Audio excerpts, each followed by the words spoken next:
SCP explains, my dudes. Please go check them out. Drop them a like, drop them a follow, all that good stuff, my dudes. Play. Past his head, narrowly missing, leaving an indent on the wall mere inches away. He froze, peeking out from cover, scanning the area for any sign of the enemy. Nothing. Not a single movement. But still, he didn't feel the least bit safe. There was a more secure stronghold. A bunker only a short dash from where he was squatting. Until Ripping his weapon close to his chest, Private Mitchell took a deep breath, psyching himself up before rushing across the battlefield towards what he hoped would be better cover. Ducking under a camouflage tarp that covered the entrance, Mitchell was met with a sight of his squad mates, all sitting huddled in the foxhole, some looking dejected and miserable, others cowering in fear, all apart from Sergeant King, who sat cross-legged in one corner, wearing a permanently crazed, wide-eyed stare on his face. An exhausted Private Mitchell sat down with the others, unable to offer more insight than a nod of mutual condolence to his comrades. For a while, the members of MTF Iota 17, the unit codenamed the Greendale Humans, found themselves feeling the simultaneous mix of frightened and bored. Each one of them could have achieved the same sense of anxiety by drinking 10 cups of black coffee, loudly knocking on their drill sergeant's door in the middle of the night, then rushing back to their barracks to hide under their bunks. Movement from outside caused the whole team's heads to swivel, peeking out of a gap in the outer wall of the bunker. They saw the enemy immediately. Two of the ghostly incorporeal figures roaming the battlefield outside, not to be underestimated despite the baggy, oversized tactical gear they wore, and weapons that looked too big for them. And two outside meant the other three were still out there somewhere. One gave a nod to the other, instructing him to scour the area surrounding the bunker. The weapons are too big for them, so what, is it like children? And all too aware like that players? There were too many of them in the bunker. The enemy was bound to find them soon.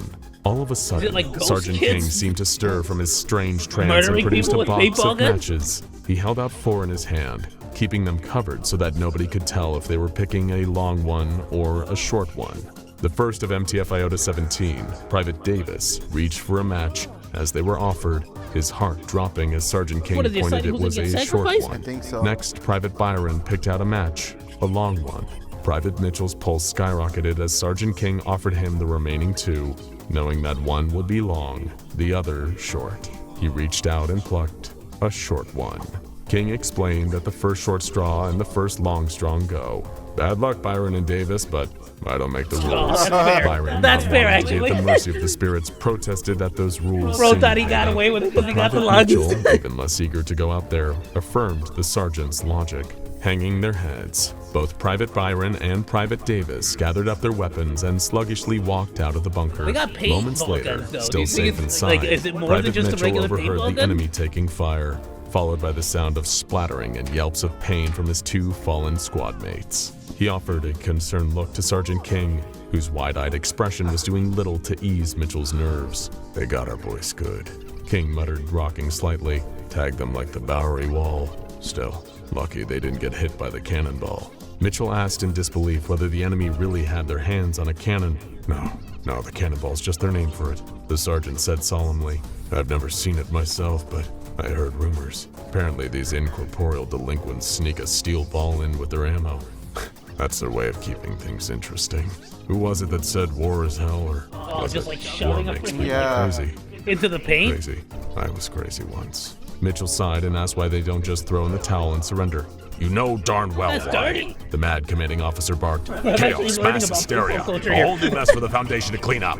And you listen here. Maybe you can live with that, but not me. Not on my watch. The private asked to be let in on the battle plan, unsure if he was more scared of Sergeant King or the enemy outside. We should drag one of them in here. Get him to give up enemy intel, King answered in a sinister, unhinged tone. He didn't respond well when told that Wait, the so did the other intangibility of the enemy Guy? may make holding one of them hostage, well, assume so. impossible. Still living in a fantasy, are you, Private? King chuckled maniacally and didn't stop for a full, unsettling minute. Look, I've had it up to here with the enemy and their dirty tactics. I say it's time we went full Return of the Jedi. We're the Ewoks and they're the Empire. Now belt up and bear out. Grabbing his weapon, Sergeant King suddenly hopped to his feet and bellowed, letting out a primal scream up towards the heavens. Then he rushed out of the bunker, screaming his own name until a barrage of enemy fire opened up from all directions. Still cowering in the safety of the bunker, Private Mitchell he's taking the sighed hit, so I'm as he looked at his assuming. commanding officer covered in Chaos splatters dropped us a recommendation, my dude. Fortunately You for watch that Mitchell after and the this, my rest of dude? MTF Iota 17, the injuries they had I'm sustained in the assuming. line of duty were non-fatal, save for a few bruised egos and some stubborn paint stains on their uniforms that took a lot of seltzer water and lemon to wash out. The unfortunate downside, however, was that their defeat led to a localized anomalous event. The perpetrators of that incident, 5 ghost-like entities with a bad habit of painting the town red. Literally. Meet SCP-2629, sometimes more commonly referred to as the 29-year paintball. See if you can guess how it got that nickname.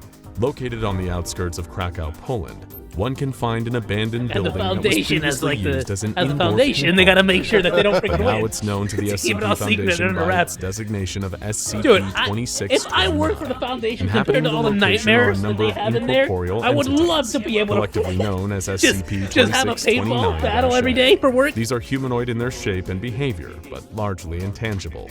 However, there are a few caveats to that which we'll circle back to. As for their appearance, you can hit 'em with despite being paintballs. somewhat translucent, facial recognition software deployed by the Foundation has determined that these so-called ghosts bear a resemblance to a group of 5 teenagers, all of whom died during a driving accident. According to local police records, these deaths took place approximately 5 kilometers outside of Krakow, and there are no existing records that indicate the teenagers in question ever frequented the paintball venue, while they were alive anyway. Now, we mentioned not too long ago that these 5 entities aren't entirely incorporeal, or at least they aren't 100% intangible. The exceptions here are the projectiles fired from their weapons. In this case, standard paintballs with no anomalous properties remain physically tangible. They interact with the world in the same way you would expect any normal paintball to, splattering on impact with solid matter, usually a hard surface or a human target. And this exception to intangibility also works the same way in reverse. Any paintballs fired at any of SCP-2629-A will have the same expected effect. Any and all attempts by the SCP Foundation to engage in direct communications with SCP-2629-A have resulted in failure.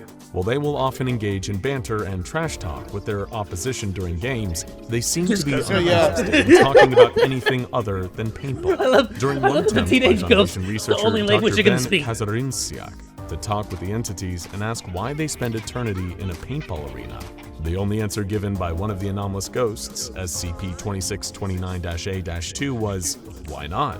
Every afternoon at exactly 1 o'clock Central European To be time, fair, all members of SCP-2629-A will manifest within SCP-2629.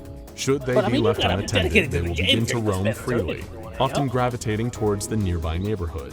This But can I lead think, to an event at that classified point, I think as I an would just Aleph haunt the buffet 2629 scenario. for eternity, so I However, could the just occurrence of an Aleph scenario can be averted should the 5 But it'd have to be entities one that serves like engaged in banana a pudding. game of paintball. It is the only known measure to freaking love deter banana them. pudding like so bad, dude. As such, Tapioca the pudding too. SCP Ooh. Foundation has assigned Mobile Task Force No, Iota I put 17 an to deal with the almond cookie problem. in it. Every day, all members of MTF Iota 17, the Greendale humans, enter the paintball facility via an underground tunnel. Each of these operatives possesses a high level of proficiency in marksmanship, as well as close quarters combat utilizing firearms. On top of that, the Foundation insists that MTF troops in this unit also need to be great at paintball.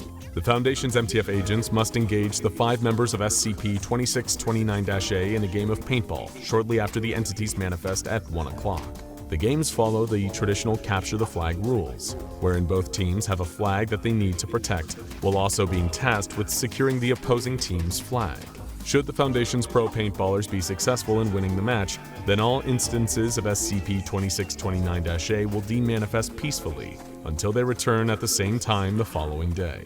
But should the 5 ghostly Freaking teammates love it. prevail, Go home. or if MTF It's like Iota friggin' 17 Space breaks Jam. any of the conventional paintball rules, then this will trigger an Aleph 2629 scenario. But exactly how long has this protracted paintball war been going on for? Well, the clue is in the nickname. All the way back in 1988, the SCP Foundation received reports of unusual vandalism taking place in the area near Krakow.